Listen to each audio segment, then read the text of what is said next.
Kesehatan adalah keadaan sejahtera dari badan, jiwa, dan sosial yang memungkinkan setiap orang hidup produktif secara sosial dan ekonomis. Pemeliharaan kesehatan sendiri adalah upaya penanggulangan dan pencegahan gangguan kesehatan yang memerlukan serangkaian pemeriksaan. Selanjutnya, pendidikan kesehatan adalah proses untuk membantu seseorang dengan bertindak secara sendiri-sendiri maupun secara kelompok untuk membuat keputusan berdasarkan pengetahuan mengenai hal-hal yang mempengaruhi kesehatan pribadi dan orang lain. Selanjutnya, yang dijelaskan oleh Larry Green dan para koleganya, yaitu bahwa pendidikan kesehatan adalah kombinasi pengalaman belajar yang dirancang untuk mempermudah adaptasi sukarela terhadap perilaku yang kondusif kesehatan. Selanjutnya tentang antropologi kesehatan sendiri membahas ilmu yang mempelajari gejala-gejala sosial budaya, biobudaya, ekologi budaya dari kesehatan dalam segi-segi fisik, jiwa, sosial, serta perawatannya masing-masing dan interaksinya antara ketiga segi ini dalam kehidupan bermasyarakat, baik itu tingkat individual maupun tingkat kelompok sosial. Antropologi kesehatan menjelaskan berbagai macam masalah tentang hubungan timbal balik biobudaya antara tingkah laku manusia di masa lalu dan masa kini dengan derajat kesehatan dan penyakit tanpa mengutamakan perhatian pada penggunaan praktis dari pengetahuan tersebut. Antropologi kesehatan menurut para ahli. Yang pertama ada Weaver mengungkapkan bahwa antropologi kesehatan adalah cabang dari antropologi terapan yang menangani berbagai aspek dari kesehatan dan penyakit. Yang kedua ada Hasan dan Prasad. Antropologi kesehatan adalah cabang dari ilmu mengenai manusia yang mempelajari aspek-aspek biologi dan kebudayaan manusia, termasuk sejarahnya. Yang ketiga ada Hochstrasser. Antropologi kesehatan adalah pemahaman biobudaya manusia dan karya-karyanya yang berhubungan dengan kesehatan dan pengobatan. Yang keempat ada Lieban. Antropologi kesehatan adalah studi tentang fenomena medis. Menurut Fabrega, antropologi kesehatan menjelaskan studi tentang yang pertama, berbagai faktor, mekanisme, dan proses yang memainkan peranan di dalam atau mempengaruhi cara-cara di mana individu dan kelompok terkena oleh atau berespon terhadap sakit dan penyakit. Yang kedua, mempelajari masalah-masalah sakit dan penyakit dengan penekanan terhadap pola-pola tingkah laku. Yang ketiga, dorongan kepada pasien untuk menceritakan keluhannya. Dan yang terakhir, menggunakan bahasa atau istilah yang dapat dimengerti dan memperhatikan pasien. Ada beberapa manfaat yang diperoleh dengan dihubungkannya antropologi dengan ilmu kesehatan, antara lain yang pertama, antropologi sangat dibutuhkan dalam merancang sistem pelayanan kesehatan modern. Yang kedua, merumuskan program perilaku kesehatan dan pemberdayaan masyarakat. Yang ketiga, penanganan kebiasaan buruk.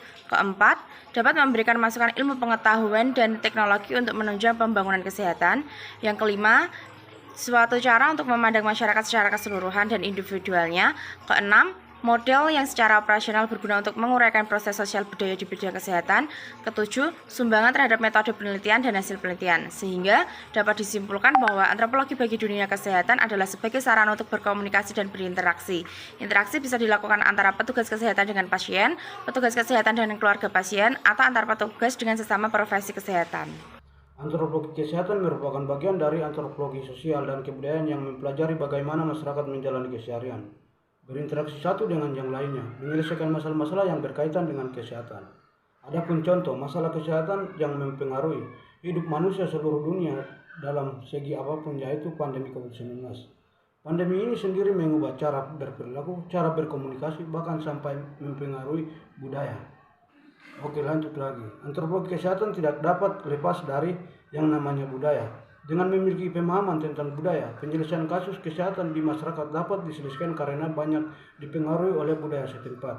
Pemahaman tentang suatu budaya dapat dilakukan dengan hal kecil seperti memanggil klien dengan sebutan yang biasa digunakan pada keseharian.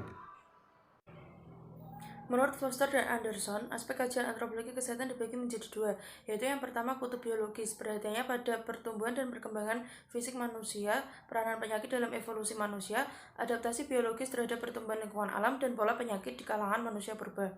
Yang kedua, kutub sosiobudaya, perhatiannya pada sistem kesehatan tradisional yang mencakup aspek-aspek etiologis, terapi, ide, dan praktik pencegahan penyakit.